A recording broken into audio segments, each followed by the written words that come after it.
Number 7 है organic chemistry, यहाँ से स्टार्ट होती है। याद रखिएगा ऑर्गेनिक केमिस्ट्री आपके इस सिलेबस में काफ़ी ज़्यादा इम्पोर्टेंट है।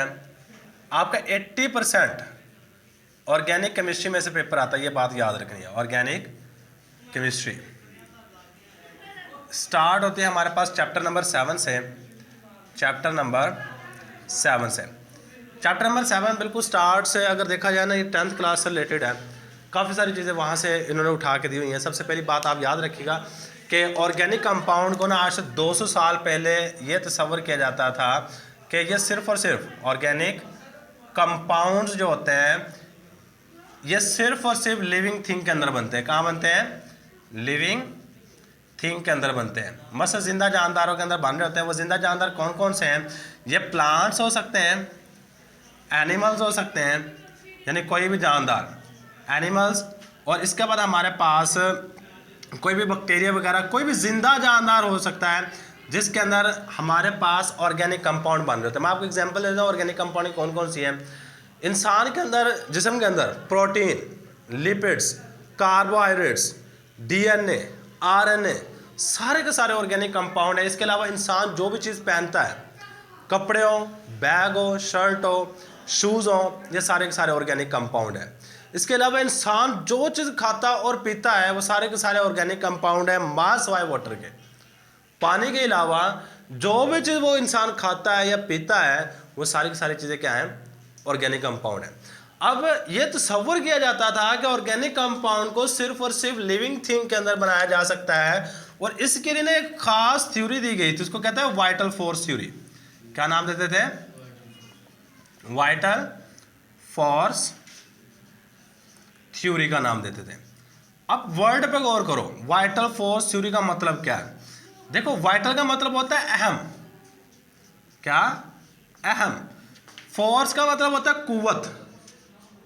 कहता है अब वाइटल फोर्स थ्योरी का मतलब यह था कि ऑर्गेनिक कंपाउंड को बनाने के लिए एक खास फोर्स की जरूरत पड़ती है। अगर वो फोर्स होगी तो ऑर्गेनिक कंपाउंड बनेंगे, अगर वो फोर्स ना हुई तो ऑर्गेनिक कंपाउंड नहीं बनेंगे। सही है। असल मैं आपको एग्जांपल देता हूं, क्या मतलब था इसका।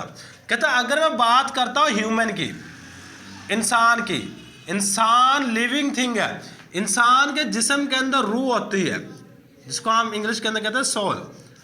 कहता है वो असल में सोल वो कुव्वत है जो ऑर्गेनिक कंपाउंड बनवा रही होती है, ये वाली कुव्वत है। इसी चीज को हम नाम देते थे वाइटल फोर्स थ्योरी।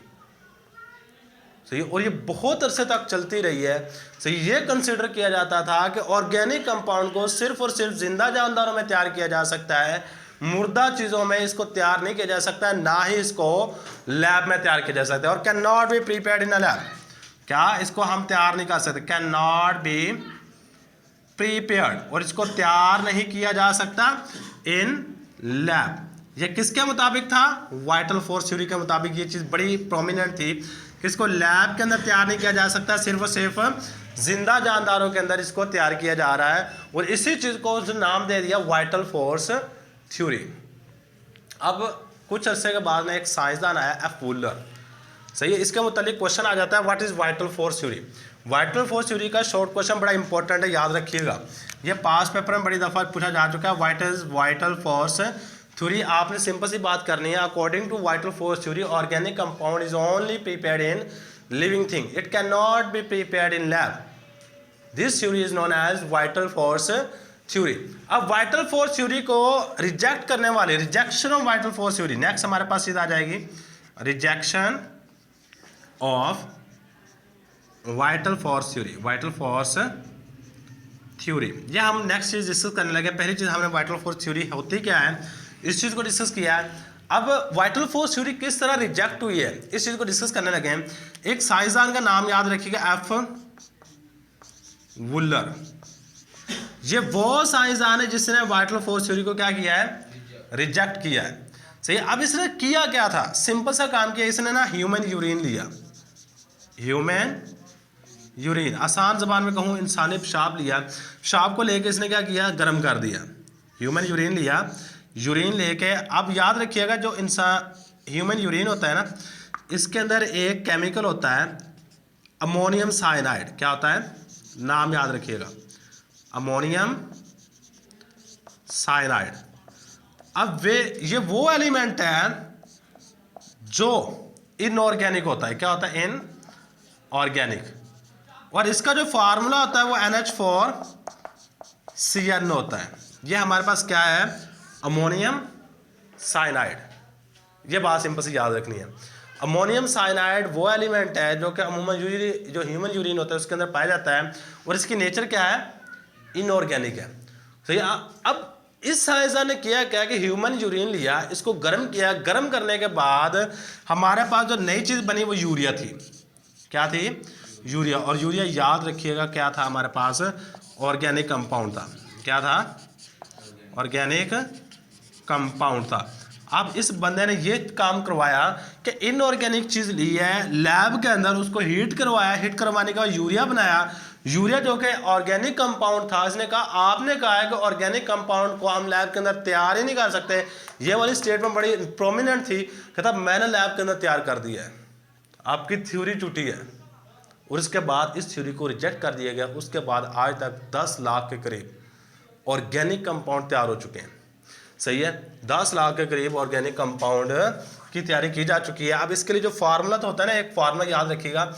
ये वाला फार्मूला था अमोनियम साइनाइड का, NH4CNO लिया, इसने इसको हीट किया। हीट करने के बाद हमारे पास कौन सी चीज़ बनेगी? NH2। ये यूरिया होती है, CONH2। ये वाली चीज़ हमारे पास क्या है? यूरिया है। और इस तरीके का से इसने वाइटल फोर्स थ्योरी की रिजेक्शन करी। अभी तक दो चीज़ें हम डिस्कस कर चुके हैं। वाइटल फोर्स थ्योरी होती क्या है? वाइटल फोर्स थ्योरी की रिजेक्शन कैसे हुई है, इसको रिजेक्ट किस तरह किया गया। अब इसके बाद थर्ड चीज पे आ जाओ। ऑर्गेनिक कंपाउंड होते क्या है?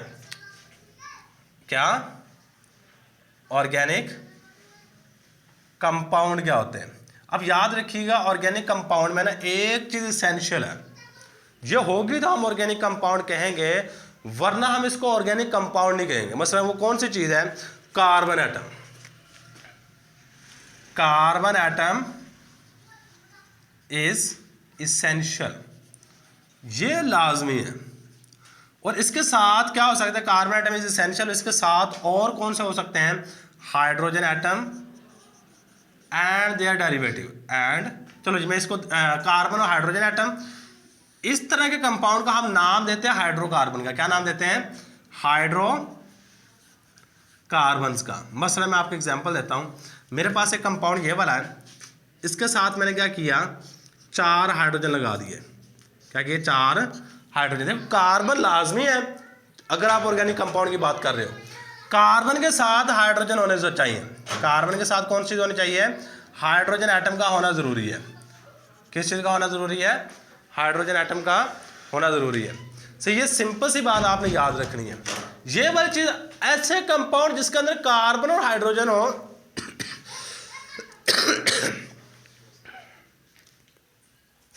ऐसी चीज जिसके अंदर कार्बन और हाइड्रोजन हो, इस चीज को हम नाम देते हैं हाइड्रोकार्बन का। क्या नाम दे रहे होते हैं? हाइड्रोकार्बन का। अब देखो पहले नंबर पे उसने कहा है ऑर्गेनिक कंपाउंड ऐसे होंगे जैसे कार्बन हाइड्रोजन, यानी कि इसको हम नाम दे रहे होते हैं हाइड्रोकार्बन का। क्या नाम दे रहे होते हैं? हाइड्रोकार्बन का। एक मिनट,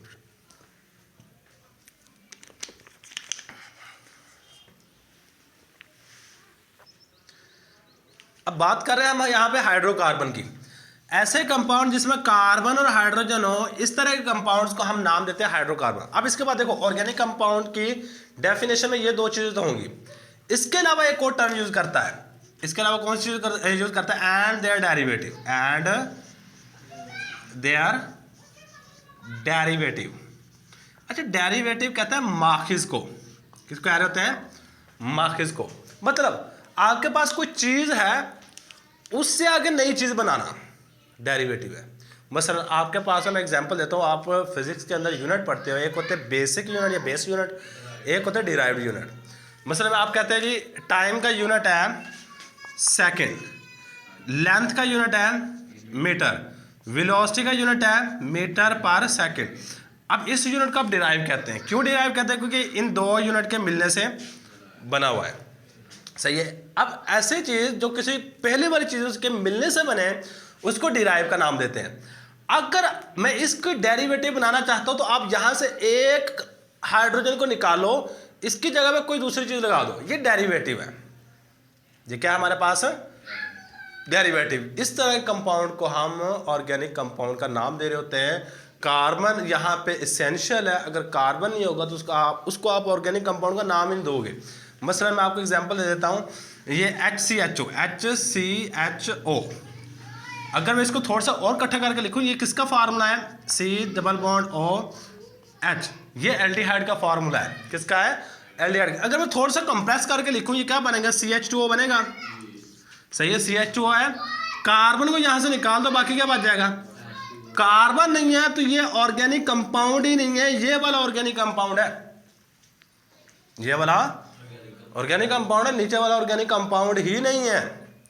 ये बात याद रखनी है, कार्बन होना जरूरी है, हाइड्रोजन हो या ना हो काम चल जाएगा। मसलन मैं आपको एक एग्जांपल ऐसे भी दे देता हूँ, ये हाइड्रोकार्बन, ये चेक करना, यहाँ पे भी Cl लगा देता हूँ, यहाँ पे भी Cl, यहाँ पे भी Cl, यहाँ पे भी Cl, यानी CCl4, carbon tetrachloride, organic compound है, कार्बन है, हाइड्रोजन एक भी नहीं है। मतलब हाइड्रोजन हो या ना हो इससे कोई फर्क नहीं पड़ता, लेकिन कार्बन एटम का होना जरूरी बहुत बल्कि अहम है, अगर आप ऑर्गेनिक कंपाउंड का प्रूफ देना चाहते हो। अब देखो ये वाली चीज़ होगी ऑर्गेनिक कंपाउंड की, समझ है। अब ऑर्गेनिक कंपाउंड के बाद हमारे पास नेक्स्ट चीज़ आ जाती है ऑर्गेनिक केमिस्ट्री। क्या आ जाएगी नेक्स्ट, ऑर्गेनिक कंपाउंड के बाद जो चीज़ आती है वो है ऑर्गेनिक केमिस्ट्री। अब केमिस्ट्री की वो ब्रांच जिसमें ऑर्गेनिक कंपाउंड की स्टडी की जाती है, the branch of chemistry in which we deal with the study of organic compound. क्या कर रहे हैं, study of organic compound, organic compound जिसमें ऑर्गेनिक कंपाउंड की स्टडी की जाए, तो इस चीज़ को हम नाम दे रहे होते हैं ऑर्गेनिक केमिस्ट्री। बस ये सिंपल सी बात याद रखी गया था, ये हमारे पास बेसिक सा इंट्रोडक्शन कि ऑर्गेनिक कंपाउंड क्या होता है, ऑर्गेनिक केमिस्ट्री क्या होती है। इसके अलावा हमारे पास ऑर्गेनिक कंपाउंड के लिए कौन कौन सी थ्योरीज थी, पहले वाइटल फोर्स थ्योरी थी, उसकी रिजेक्शन किस तरह हुई है, ये सिंपल बातें याद रखिए। शॉर्ट क्वेश्चन के लिए सारी चीज़ें इंपॉर्टेंट है। अल्लाह हाफिज़।